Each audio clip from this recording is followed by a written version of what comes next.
Ce n'était pas prévu, mais je reviens vers vous, car nous n'avons pas atteint notre objectif qui est, je vous le rappelle, de trouver 48 000 € avant le 10 juillet, date coup près.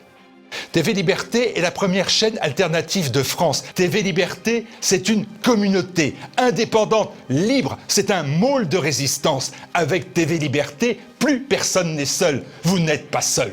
Alors, avant cette date du 10 juillet, aidez-nous. Faites un don maintenant. Aidez-nous pour que jamais, même pour des raisons bassement financières, nous n'ayons à mettre un genou à terre. Jamais. Vous avez les clés de TV Liberté. Je compte. Nous comptons sur vous.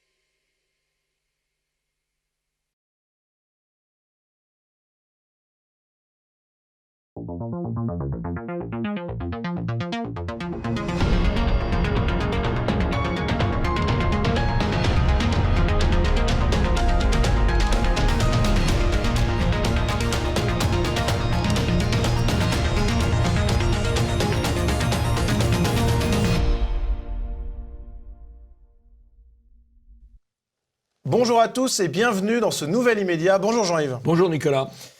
Au sommaire, l'image de la semaine, Sibeth Ndiaye a de nouveau enflammé les réseaux sociaux avec des propos maladroits qui ont rendu furieux les syndicats policiers. La porte-parole du gouvernement multiplie les boulettes depuis des mois. La Convention citoyenne pour le climat, manip politique, médias complices. Couverture médiatique massive pour un événement sur lequel les médias se gardent bien de trop enquêter. Pourtant, il y a beaucoup à dire sur l'arrière-boutique de cette convention citoyenne ultra politiquement correcte.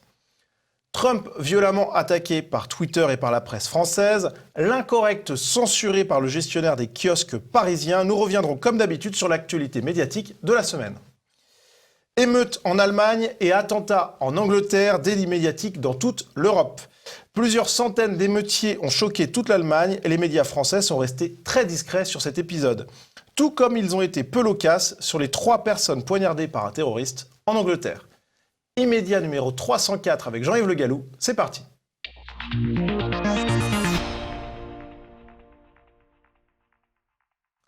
Sibeth Ndiaye a de nouveau enflammé l'actualité avec cette déclaration qui a été violemment critiquée par des élus de droite et les syndicats policiers.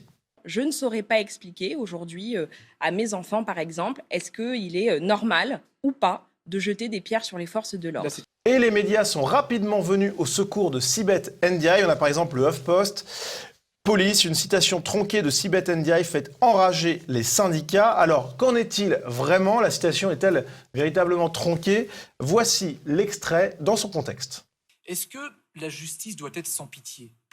Moi, je crois que la justice doit s'exercer de manière normale, comme pour n'importe quel citoyen.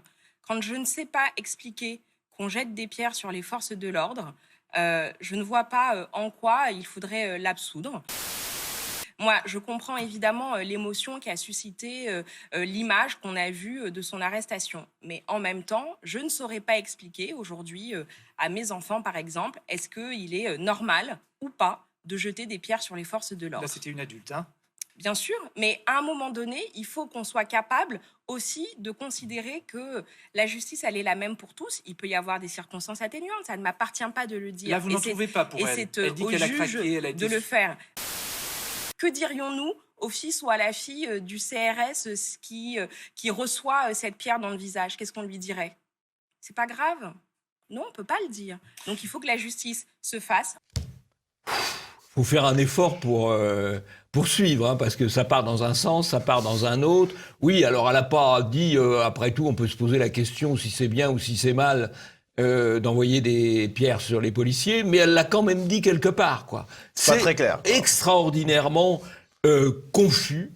Objectivement, le message, il est assez incompréhensible. Alors, il y a le raisonnement par l'émotion, d'ailleurs. Ça ne passe pas du point de vue, au fond, des règles de droit, dire, mais est-ce que je peux dire ça à mon enfant? Est-ce que je peux lui expliquer? Puis, est-ce que l'enfant du CRS, il va comprendre qu'on balance des pavés sur son père? Oui, c'est un peu bisounours, quoi. Ah là là là là, oui, c'est bisounours, ça va, vous connaissez la formule. Hein. Ceux qui sont conçoivent bien s'énoncent clairement, manifestement, c'est pas très bien conçu. Hein. Non, c'est pas très clair dans l'esprit. Quand même, elle est porte-parole du gouvernement. Donc, porte-parole du gouvernement. C'est étonnant quand même. Mais c'est pas si bête, c'est ciboulette en fait. Hein, ouais, parce que c'est permanent. On a quand même l'impression qu'elle a du mal à s'exprimer. Ça se demandait finalement pourquoi elle est à ce poste-là. Parce qu'en tant que porte-parole, on ne devrait pas avoir ce genre d'erreur. Moi j'ai ma théorie. Hein. Elle a été choisie d'abord parce que appartenant à une minorité, elle est considérée comme protégée. C'est beaucoup plus difficile de la critiquer que si elle n'était pas noire. Hein. Voilà, faut bien dire les choses.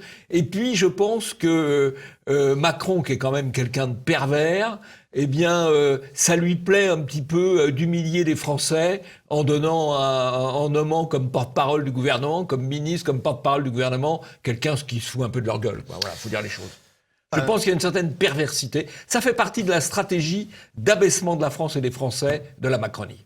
Et pour avoir un petit aperçu de l'ensemble des boulettes de Sibeth Ndiaye et un décryptage sur sa personne, il y a une petite capsule vidéo de TV Liberté du JT de cette semaine qui lui est consacrée et je conseille vivement à tous nos téléspectateurs de la regarder. Passons au premier sujet, la Convention citoyenne pour le climat, manip politique, médias complices.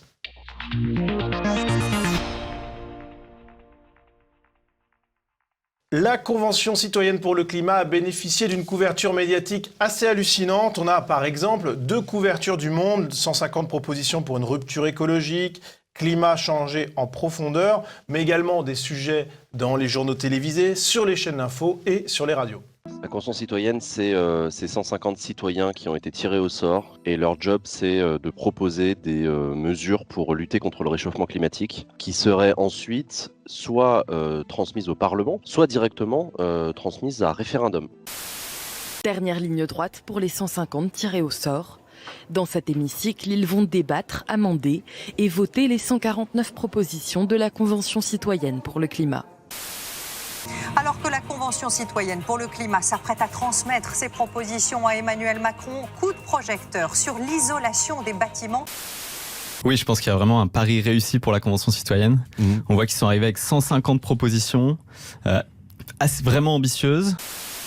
C'est l'une des préconisations de la Convention dite citoyenne, la limitation de vitesse à 110 km/h sur les autoroutes. Il y a également eu des centaines d'articles dans la presse écrite et numérique. Jean-Yves, on voit qu'il y a eu une couverture médiatique totale. Alors, effectivement, on pourrait parler de climatisation politique. On utilise la Convention citoyenne, on en parlera, on va voir ce qu'il y a derrière, pour créer un climat politique qui vise à centrer les sujets sur les sujets écologiques, ce qui permet de passer de côté d'autres sujets, par exemple sur la sécurité, l'immigration, l'économie, etc. Donc c'est de la climatisation politique.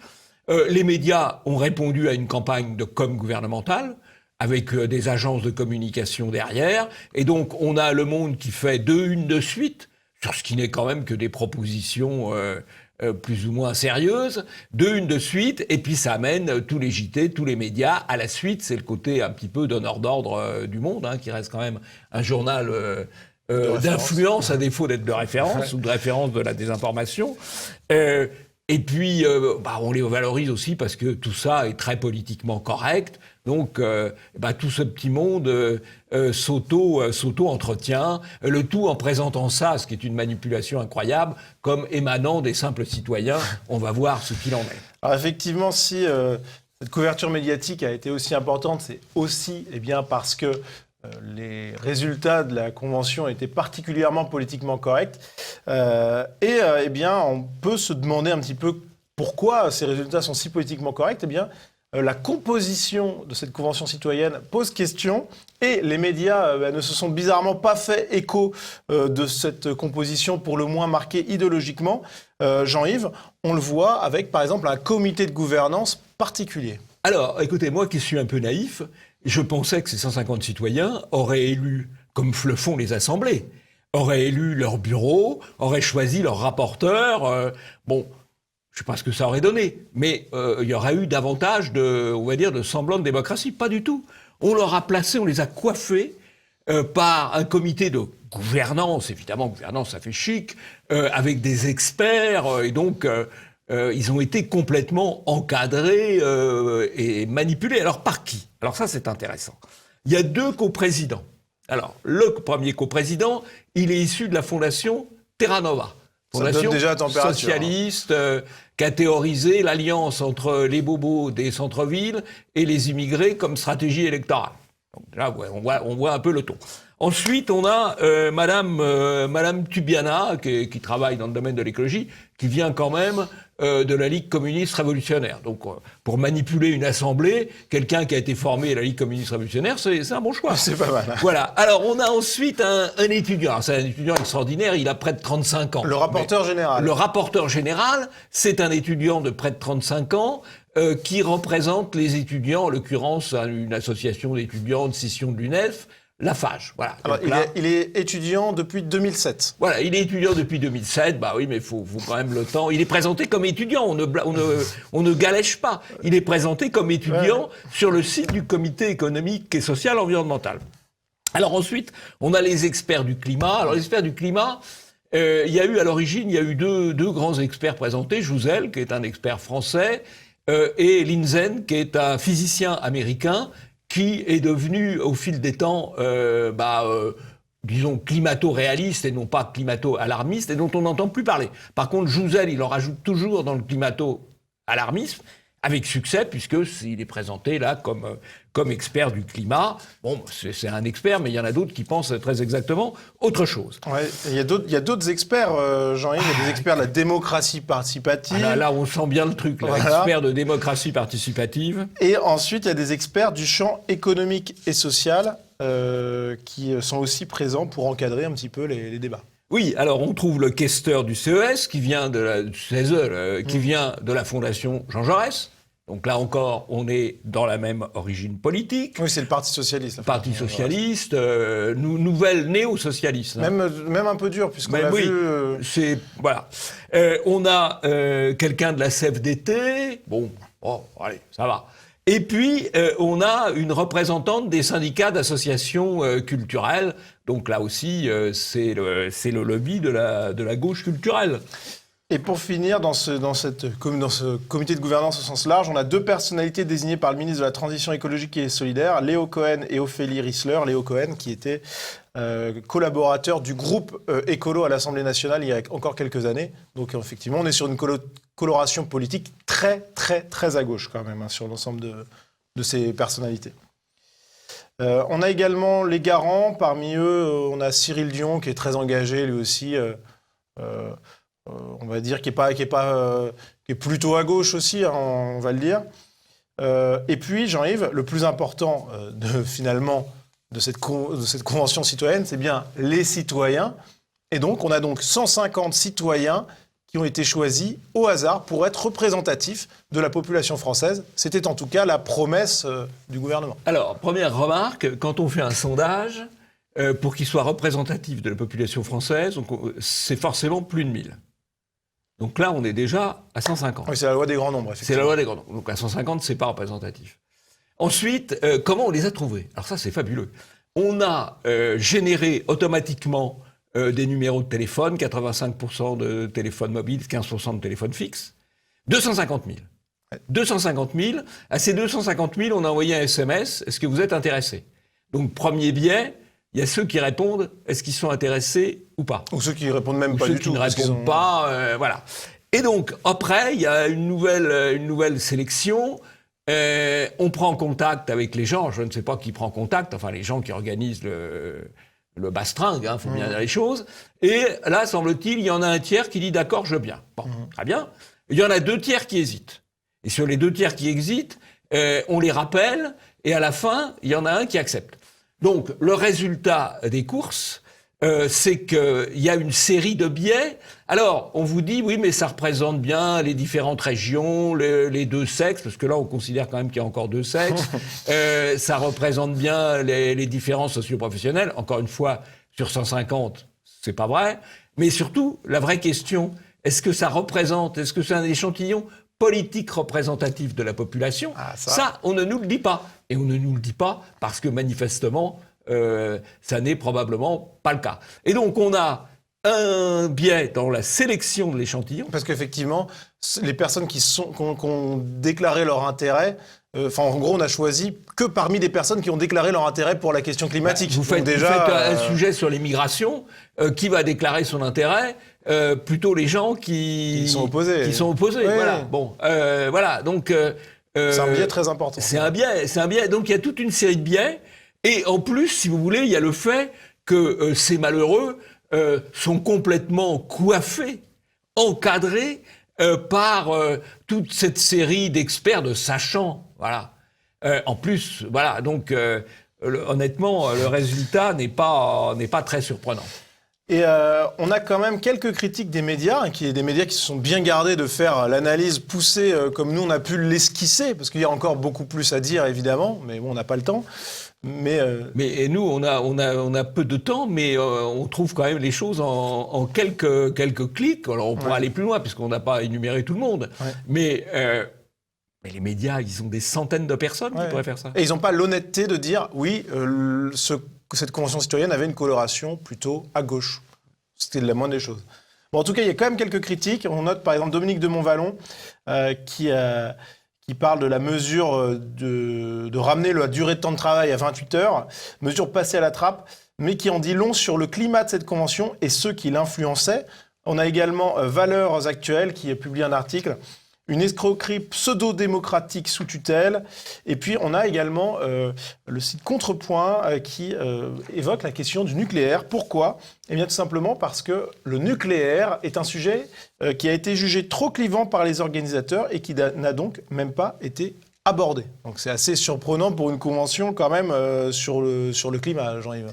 Si vous voulez, ce qui est surprenant, c'est que au moment où on explique que le rejet de carbone, c'est très mauvais, on met au rencard l'énergie qui produit le moins de carbone. C'est quand même un peu bizarre, parce que tout ce qu'on nous appelle les énergies nouvelles, type éolien ou autre, en dehors du fait qu'elles polluent les paysages, elles sont aléatoires, et donc pendant tous les moments où elles fonctionnent pas, eh bien on met du charbon ou du gaz dans les chaudières, voilà. Bon alors, Jean-Yves, ces limites, elles n'ont quand même pas empêché la pamoison médiatique. Une pamoison quasiment totale. Alors, il y a quand même quelques esprits médiatiques chagrins qui ont critiqué le rapport, mais uniquement parce qu'il n'allait pas assez loin, finalement. On a par exemple Le Monde qui donne la parole à des personnes qui trouvent que les résultats manquent d'audace, et le France Info qui donne la parole à un avocat qui déclare que la montagne accouche d'une souris. Alors, l'entretien est malgré tout intéressant, puisque lui aussi note que la question nucléaire n'a pas été abordée, et il déclare également « On pouvait s'attendre à un rapport de citoyens, par bien des aspects c'est un rapport d'experts, il est évident qu'énormément de propositions n'ont pas été élaborées que par les citoyens ». Donc Jean-Yves, on voit qu'il y a quand même des nuances. C'est très bien, et puis effectivement, alors si vraiment, si les rejets carbonés sont à l'origine du réchauffement climatique et qu'il faut donc limiter les rejets carbonés. Je mets des si. À ce moment-là, il y a deux mesures à prendre, principales. 1, la relance du nucléaire, pour les raisons que j'ai exposées tout à l'heure. 2, la remigration. Parce qu'un Africain en Europe, il a une empreinte carbone 10 à 20 fois supérieure à un Africain en Afrique. Donc voilà les deux mesures. Il y a assez peu de risques qu'elles soient abordées, à vrai dire. Parce qu'on a écouté, évidemment, l'immigration, on n'en parle pas, ça c'est sûr. Et le nucléaire, on a aussi évacué le sujet. Ouais. Voilà, vous voyez à quel point on manipule l'opinion avec tout ce délire climatique où on explique que c'est épouvantable ce qui se passe, mais on évacue toute mesure qui pourrait éviter ce qu'on présente comme épouvantable. Ouais, c'est incroyable, c'est de l'aveuglement idéologique total. Alors, Éric Zemmour s'est intéressé à cette Convention citoyenne pour le climat en rappelant notamment l'origine de cette convention. À l'origine, c'était pour les Gilets jaunes. Les Gilets jaunes, ils se sont révoltés contre quoi ? Ils se sont révoltés contre une mesure d'écologie punitive. On nous en a mis 150. Bon résultat. Une fois de plus, les Gilets jaunes se sont fait manipuler. Et Éric Zemmour a même fait une proposition audacieuse. Moi, je lui propose d'aller plus loin et de prendre d'autres thématiques. On pourrait imaginer une convention sur des thèmes d'immigration, de sécurité, d'identité, de démographie. Et je me propose même d'être président de cette convention.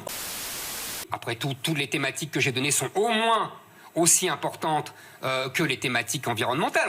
On a le droit de vouloir sauver son pays, c'est aussi important que de vouloir sauver la planète.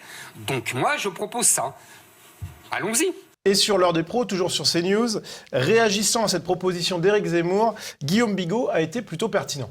Au discours d'Emmanuel Macron, peut-être en décembre, au moment au pic des Gilets jaunes, et il a dit, à ce moment-là, ça m'avait beaucoup frappé, on parlera de tout, parlant du grand débat national, on parlera de tout, virgule, y compris, il n'y aura pas de tabou, y compris de la question d'immigration. Autrement dit, il a totalement avoué en direct que pour la classe dirigeante française, la question d'immigration était un énorme tabou. Remarque extrêmement pertinente de Guillaume Bigot sur quelque chose d'assez ancien, la déclaration de Macron au moment du début de l'affaire des Gilets jaunes, où Macron reconnaît que l'immigration est un sujet tabou pour la classe politique et pour la classe médiatique française.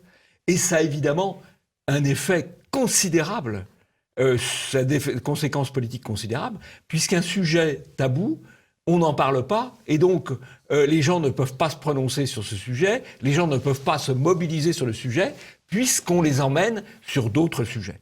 Et si vous voulez, c'est pas hasard, si Macron dit on parlera de tous les sujets, compris tabou, l'immigration, mais en fait, il n'en parle pas, on occulte, et au même moment, on polarise sur l'histoire du climat et du réchauffement climatique qui serait anthropique, sachant que les émissions carbonées en France sont extrêmement faibles. Grâce au nucléaire, notamment. Grâce au nucléaire, notamment. Puisque les Allemands qui ont fait le choix d'arrêter le nucléaire pour plaire aux écolos allemands, eh bien, ont décidé de rouvrir des centrales à charbon, ce qui pollue évidemment un nombre considérablement plus élevé de fois que le nucléaire. Donc c'est un mauvais choix. Passons à la revue de presse.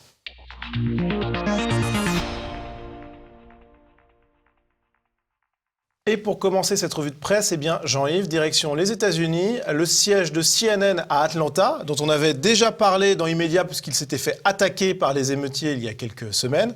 Eh bien, ils ont décidé de mettre en place une mesure pour protéger leur bâtiment. Je vous laisse la présenter aux téléspectateurs. Ils sont vraiment formidables, CNN, parce qu'ils ont fait campagne contre le mur protégeant la frontière des États-Unis que Trump a construit ou voulait construire. Ils ont expliqué qu'ils étaient tout à fait de soutien de Black Lives Matter, mais enfin, ils se sont quand même fait attaquer. Et donc, eux-mêmes font un mur pour se protéger. Quel beau symbole, d'ailleurs. Aux États-Unis, vous savez qu'il y a ce qu'on appelle les gated communities, c'est-à-dire les habitations protégées par des murailles, où habite généralement l'établissement qui vote démocrate et qui donne des leçons à la terre entière. En tout cas, c'est une image amusante. Alors, toujours aux États-Unis, Donald Trump, Jean-Yves, a été attaqué par Twitter. Il a été censuré pour comportement inapproprié, sauf que le tweet en question était assez anodin.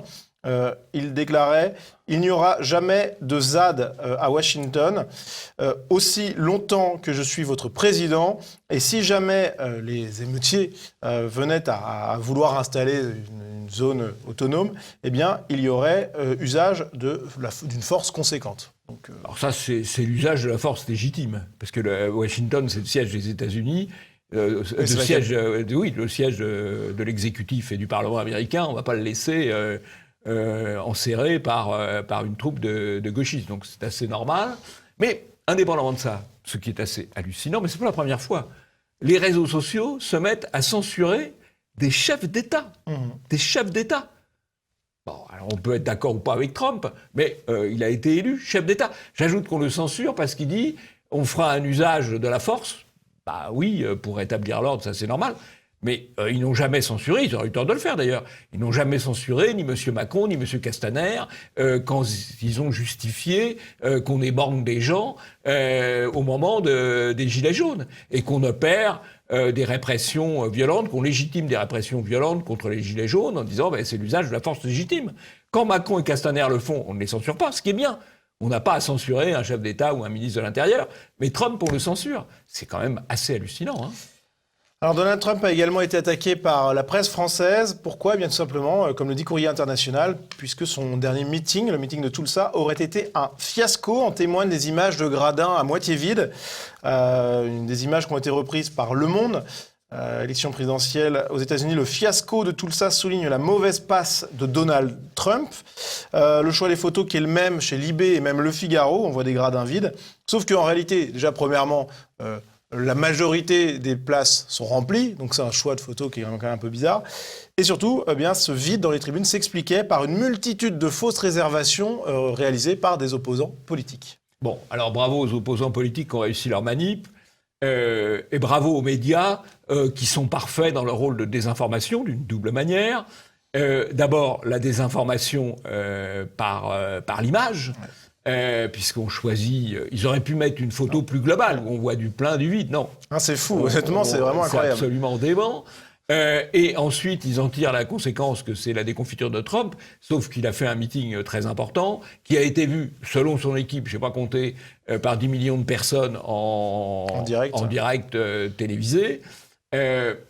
En tirer la conséquence de la déconfiture, c'est légèrement prématuré. Enfin bon, il nous avait déjà annoncé qu'il serait battu en 2016, donc il prépare le terrain pour 2020.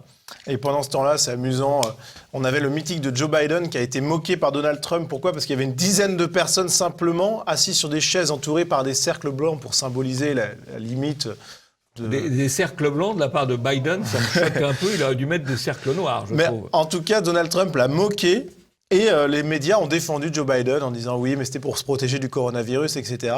Mais bon, là, ils auraient pu en faire des tonnes. Si ça avait été Trump qui avait fait un meeting devant 10 personnes sur des chaises, oui, je pense qu'il ne l'aurait pas défendu. Il faudrait quand même expliquer d'ailleurs aux médias français que les Français ne votent pas aux élections américaines. Donc c'est d'une utilité moyenne toute cette campagne. Alors, retour en France avec l'Incorrect qui a été censuré, Jean-Yves, par Média Kiosque, qui est donc le gestionnaire des kiosques parisiens, pour sa une sur la remigration, sauver des vies, restez chez vous. Ils auraient pu mettre sauver la planète, restez chez vous aussi, je leur suggère un titre pour la prochaine fois. Mais en tout cas, voilà, c'est une campagne de censure, on va le dire comme on le pense, qui a été justifiée au nom de la tolérance. Oui, c'est formidable, ça a justifié la censure au nom de l'intolérance, c'est-à-dire par intolérance des idées que vous ne partagez pas. C'est absolument parfait, on y est habitué, quoi. Le mot qui revient le plus souvent dans nos émissions, Nicolas, c'est le mot censure. Ouais. Parce qu'on le voit, à chaque émission, ça revient, quoi. Hein, ouais. Parce qu'on censure un journal, c'est pas rien. L'exposition d'un journal, c'est pas rien. On censure un président élu, c'est pas rien non plus. Et on n'est pas complet. Oui, il y a plus que ça encore. Alors... une vidéo maintenant, celle de Pascal Praud, qui se prononce, qui donne son avis sur Yann Barthès et Quotidien. J'irai pas chez, Barthès, parce que je pourrais imaginer qu'il me tende un piège. Je trouve que les cibles sont toujours les mêmes, ceux qui sont épargnés sont toujours les mêmes, et je trouve qu'il y a une absence de courage intellectuel qui est totale chez cette petite troupe-là. Un bon point pour Praud. Ils considèrent qu'il faut les blacklister et pas leur parler, parce que c'est vrai que c'est pas des journalistes. C'est, je crois, François Bousquet qui les avait qualifiés de clowns quand ils étaient venus à la Nouvelle Librairie en les vidant et en faisant rentrer Vincent Lapierre, qui est un vrai journaliste, et en disant vous êtes des clowns dehors. Voilà, c'est un peu comme ça qu'il faut les traiter. Alors sans aller jusque-là... Quoi qu'il en soit, Quotidien, c'est clair, c'est de l'information partiale, c'est-à-dire qu'il n'y a jamais cette honnêteté... C'est de la propagande. Ouais, c'est de la propagande, mais c'est là où, par exemple, Pascal Praud fait parler la gauche, la droite, il y a un point de vue à peu près équilibré, même s'il peut y avoir une inclinaison à un moment ou à un autre. Quotidien, c'est vraiment un parti pris total et d'une certaine manière assumé. On sait, quand on regarde Quotidien, on sait ce qu'on va regarder, mais... C'est vrai que c'est pas très honnête intellectuellement. Mais c'est de la propagande, c'est de la propagande. Et la propagande, c'est efficace quand même. Hein. Ouais. La propagande, ils font des scores d'audience la propagande, c'est efficace. Très important. Parce qu'ils ont des gros moyens. C'est pas forcément. Oui. D'abord, la propagande, c'est efficace. Ça permet de faire des scores d'audience parce que ça clive. Donc, d'un certain point de vue, ça plaît plus que les choses équilibrées. Parce que les choses équilibrées, ça déplaît à tout le monde. Ouais, c'est vrai. Les choses équilibrées, ça déplaît à tout le monde. Tandis que ce qui est clivant. Et puis, la propagande, ça se répète. La base de la propagande, c'est la répétition. Et l'accumulation. Alors, autre sujet médiatique, c'est la grève qui touche BFM avec, Jean-Yves, une annonce qui a suscité des réactions sur les réseaux sociaux. Oui, alors apparemment, beaucoup de gens s'en réjouissent, mais ceux qui s'en réjouissent, c'est peut-être ceux qui ne regardent pas ou qui regardent et que ça énerve. TV Liberté a fait un bon micro-trottoir. Il faut quand même se méfier des micro-trottoirs, parce que le micro-trottoir... on dit un peu ce qu'on veut, mais je pense que TV Liberté a fait un micro-trottoir honnête. On voit aussi qu'il y a beaucoup de gens qui se réjouissent. Voilà. Toutes les réactions sont plutôt réjouies de cette grève et souhaitent qu'elle perdure le plus longtemps possible. Absolument. Donc voilà. Donc c'est un reportage qui sera retrouvé dans le JT de ce soir. Et on finit avec 2 bonnes nouvelles, Jean-Yves. Premièrement, la loi Avia contre la haine en ligne a été largement retoquée par le Conseil constitutionnel. On en avait parlé dans un précédent immédiat. C'est une bonne nouvelle. Ça, c'est une bonne nouvelle. La loi était aberrante, puisqu'elle confiait une censure préalable à des entreprises privées étrangères. Donc, ça aurait quand même été incroyable que le Conseil constitutionnel puisse valider cela. Mais c'est une bonne chose. La loi Avia a mordu la poussière. Elle reviendra peut-être autrement, par l'Union européenne, par d'autres. Mais enfin, elle a mordu la poussière. C'est une bonne chose, c'est une bonne nouvelle. On n'en a pas tellement, en voilà une. Et une autre, décidément, 2 à la suite, c'est pas mal. La relaxe des militants de Génération Identitaire qui étaient montés sur le toit de la mosquée en chantier de Poitiers. Alors voilà, une relaxe, ça c'est une bonne nouvelle. Il faut savoir quand même que ça leur a pourri la vie pendant 7 ans. Pendant 7 ans, un certain nombre de militants ont été interdits de se rencontrer. Pendant 7 ans, ils ont été sous la menace de condamnation pénale lourde. Et pendant 7 ans, ça a été utilisé contre eux pour ne pas en parler ou pour les diaboliser. Maintenant, ils sont relaxés sur Poitiers, mais ils continuent d'être poursuivis pour l'affaire du col de l'Échelle. Et donc, je pense, ils ont d'ailleurs été condamnés là aussi en première instance. Je pense qu'ils ont des chances sérieuses de gagner en appel ou en cassation, mais ça va aussi leur pourrir la vie pendant un certain nombre d'années, et ça va être utilisé comme argument contre eux. Donc on voit la connexion entre le système judiciaire et le système médiatique, même si à la fin, il peut arriver que le système judiciaire, finalement, blanchisse. Il faut savoir d'ailleurs que dans toutes les persécutions politiques visant les milieux identitaires ou les milieux nationaux, on fait beaucoup de bruit quand on annonce les poursuites, qui font du mal. Il y a très souvent une condamnation en première instance. Qui elle aussi fait beaucoup de bruit. Un peu moins de condamnation en appel, beaucoup moins. Mais là, il y a beaucoup moins de bruit.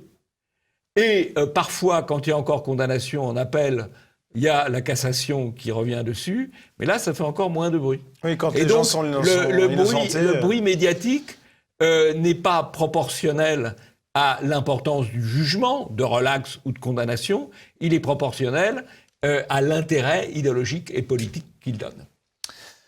Passons au 2e sujet. Émeutes en Allemagne et attentats en Angleterre, déni médiatique dans toute l'Europe.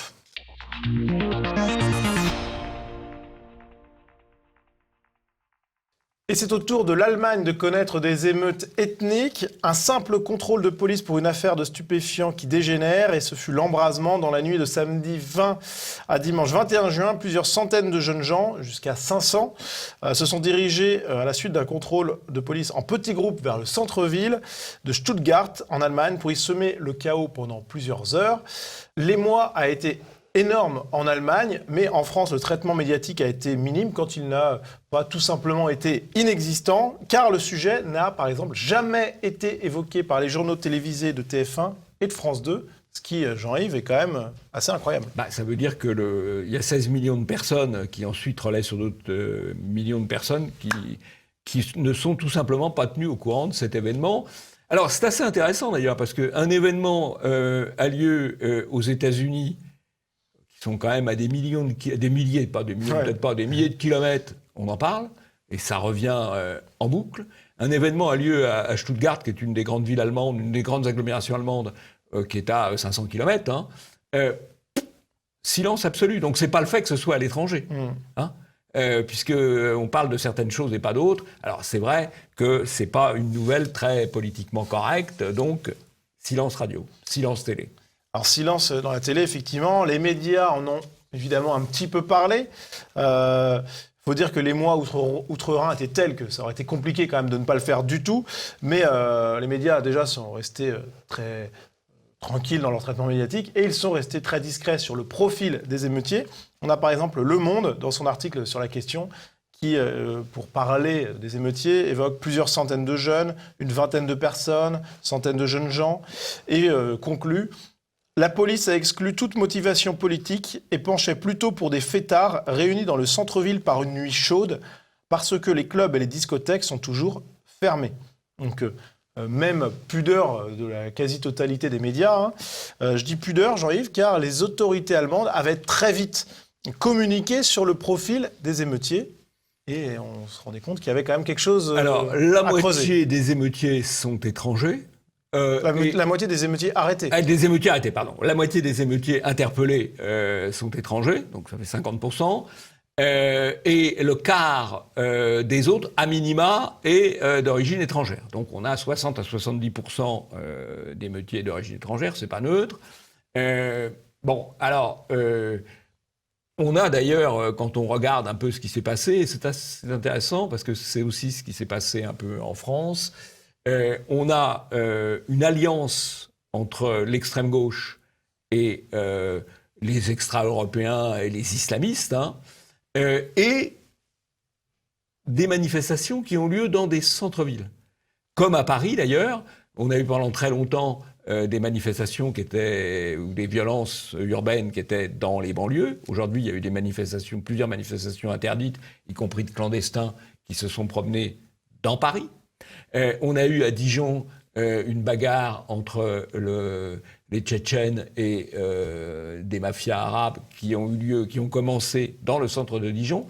Donc on a un double phénomène, qui est l'arrivée de ce type de problème d'émeutes dans les centres-villes, et dans certains cas, pas à Dijon en l'occurrence, mais dans d'autres cas, la convergence entre la mouvance Antifa, la mouvance d'extrême gauche et les milieux racistes anti-européens ou islamistes.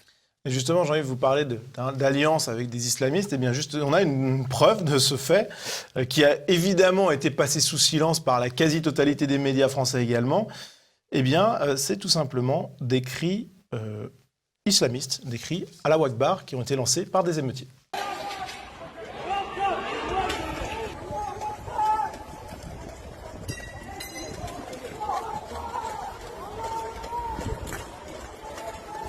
Alors, ce silence médiatique quasi général sur ces émeutes à Stuttgart a choqué Éric Zemmour. On va l'écouter dans son émission Face à l'info sur CNews. Alors d'abord, vous dites, mais on en parlera sans doute après, les médias ont mis beaucoup de temps à comprendre. Non, les médias ont voulu prendre beaucoup de temps parce que, comme d'habitude, les médias n'ont pas voulu en parler.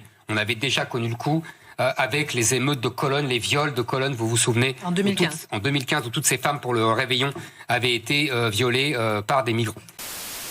Les médias en Allemagne, encore plus, je pense, qu'en France, évidemment, protègent les migrants, protègent l'immigration, ne veulent pas faire le jeu d'eux. Vous savez, alors ici, on ne fait pas le jeu du Rassemblement National, là-bas, on ne fait pas le jeu de l'AfD. Et Angela Merkel ne veut tellement pas faire le jeu de l'AfD, finalement, Jean-Yves, qu'elle a décidé d'arrêter un groupuscule néo-nazi. Alors, ça aussi, c'est à déconfiner comme information, si j'ose dire. Parce que le groupuscule en question, apparemment, il s'exprimait déjà uniquement sur les réseaux sociaux. Donc, c'est pas d'une violence extraordinaire. Et puis, Merkel a mis un homme à sa main. Elle a remplacé le chef des services spéciaux allemands qui avait refusé de cautionner un de ses mensonges par un homme à sa main. Et donc, il y a des événements comme ceux de Stuttgart. Et à ce moment-là, qu'est-ce que fait l'exécutif ? Il demande à la police, sortez-moi l'extrême droite ou les néo-nazis du chapeau. Et comme tout service de police a quand même en portefeuille quelques types qui suivent, voire qu'ils ont infiltrés, puisqu'en Allemagne c'est possible, il y a des policiers qui, en tant que policiers, infiltrent et provoquent. On sort l'affaire et puis comme ça on explique le danger, c'est le danger néo-nazi, c'est sûr. Et le monde reprend évidemment avec plaisir. Et le monde le reprend. Alors, on va rester en Europe, mais on va partir au Royaume-Uni avec un nouvel attentat. Karis Sadallah, un migrant libyen de 25 ans, a mortellement poignardé 3 Européens dans la ville de Reading samedi dernier. Et comme d'habitude pour les actes terroristes, Jean-Yves, l'AFP a été très prudente. L'AFP gère, tout l'art de l'AFP, c'est de gérer le temps. On finit presque toujours par dire les choses, mais quand c'est tard et que ça ne peut plus être réellement utilisé. Donc, première étape, incident grave. Il y a juste 3 morts. Incident grave. Deuxième étape, attaque au couteau. Toujours le couteau qui attaque. Ça, c'était le dimanche matin. Toujours le dimanche matin. Et puis, dimanche après-midi, donc il y a déjà eu tous les journaux, tous les médias, toutes les radios, toutes les télés qui ont pu parler ou pas parler d'ailleurs, de la première version. Et là, on dit considéré comme terroriste. C'est pas terroriste, c'est considéré comme terroriste. Et donc là, vous voyez, le tempo permet d'évacuer l'essentiel dans les premières heures quand on en parle le plus. Alors, il y a un autre sujet à propos duquel les médias français se sont distingués, le profil du terroriste, Jean-Yves, puisqu'il fallait plutôt aller voir la presse anglaise. Ouais, alors il est arrivé de Libye en 2012, il a été régularisé comme réfugié en 2018. Une chance pour le Royaume-Uni. Une chance pour le Royaume-Uni. Il était connu des services de renseignement, il avait été condamné à 2 ans de prison pour agression raciste contre un policier. Pas mal, contre une policière. Une policière. Il était sorti de prison il y a juste 2 semaines. On voit que entre nous, les Anglais sont sur le même profil que les Français. Hein. J'en rigole un peu nerveusement parce que c'est pas drôle du tout comme sujet, mais c'est tellement incroyable. Et il a tué, qui a-t-il tué? 3 Européens, 3 Blancs, et semble-t-il 3 homosexuels, ce qui n'a pas été dit. Et c'est un silence qui interroge, puisque si c'était un militant d'extrême droite qui avait tué 3 personnes et s'était trouvé 3 homosexuels dans le tas, je pense qu'on en aurait entendu parler un petit peu plus. Le 20h, on aurait parlé davantage. Oui, ça, c'est clair et net. Alors, autre analyse qu'on ne lit étrangement pas dans la presse française, le colonel Richard Kemp a déclaré au Mail qu'il pensait que la lutte contre le terrorisme s'était trop focalisée sur l'extrême droite et qu'il s'agissait d'une imposture pour apaiser le genre de personnes qui veulent nuire au Royaume-Uni, comme les terroristes islamiques et la gauche dure. Donc j'arrive, c'est une prise de position qu'on n'a pas entendue en France. Hein. Non, mais on a le même phénomène avec la DGSI, qui consacre une partie de ses forces à surveiller non pas les islamistes, non pas l'extrême gauche, mais entre guillemets l'extrême droite, la DGSI française. On a la même chose en Allemagne, où là on a une manipulation sans doute encore plus poussée. Donc on voit très bien, les forces sont dispersées vers là où il n'y a pas de menace, mais où on veut faire croire qu'il y a une menace, et des forces qui sont dispersées de ce côté-là, bah évidemment, elles ne sont pas affectées là où elles seraient beaucoup plus utiles. Alors, illustration un petit peu de cette démesure ambiante, cette folie ambiante, eh bien l'affaire de la banderole White Lives Matter, qui a eu lieu en Angleterre après l'affaire de Reading, et qui était en fait une banderole tractée par un avion qui a survolé un stade où se déroulait un match de Premier League entre Manchester City et Burnley. Alors, Le Figaro a évoqué un slogan de l'extrême droite qui lutte contre le mouvement antiraciste Black Lives Matter. Et Le Parisien a été encore plus fort, Jean-Yves, puisque pour le quotidien, il s'agissait d'une banderole suprémaciste. Alors ça, c'est de l'importation du vocabulaire américain, du vocabulaire diabolisant américain. Alors, c'est quand même incroyable. Hein. On s'assied, on réfléchit. Black Lives Matter. Nicolas, c'est raciste ou c'est antiraciste? Alors, je crois que si on en croit Le Figaro, c'est antiraciste. C'est antiraciste. Et White Lives Matter. C'est Nicolas. Suprémaciste blanc. Raciste. Voilà, vous avez voilà, moins c'est clair. C'est vrai que c'est assez incroyable.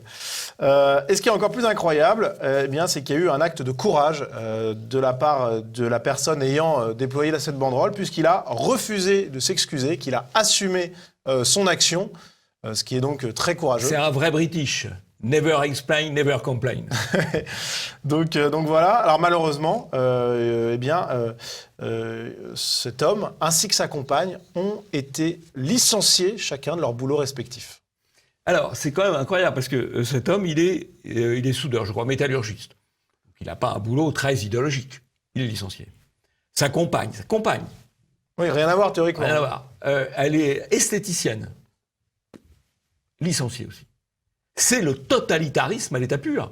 Il n'y a pas de différence avec l'Union soviétique, avec la fin de l'Union soviétique. Parce qu'au début de l'Union soviétique, sous Staline, il y avait le goulag. Bon, après, il n'y avait pas le goulag. Simplement, le type qui pensait mal, il perdait son job. Ben, vous voyez la différence avec ce qui se passe en Europe? Il n'y en a pas énormément. Il n'y en a pas énormément. Et tous ceux qui parlent du racisme systémique contre les extra-européens, etc., là, on est en face d'une démonstration que c'est plutôt l'inverse. C'est-à-dire qu'on a un racisme, enfin, c'est peut-être pas le terme, mais on a en tout cas des discriminations très violentes, peut-être plus politiques que raciales, mais à l'égard des gens qui pensent mal au regard du politiquement correct. Honnêtement, c'est vraiment dramatique. Malgré tout, il a refusé de s'excuser et je pense hommage à ce Britannique courageux. Et je pense que les Britanniques patriotes sauront, je pense, le remercier de son courage aussi. Je pense qu'il s'en sortira quand même. Et pour finir cette émission, j'en arrive à un petit coup de chapeau aussi.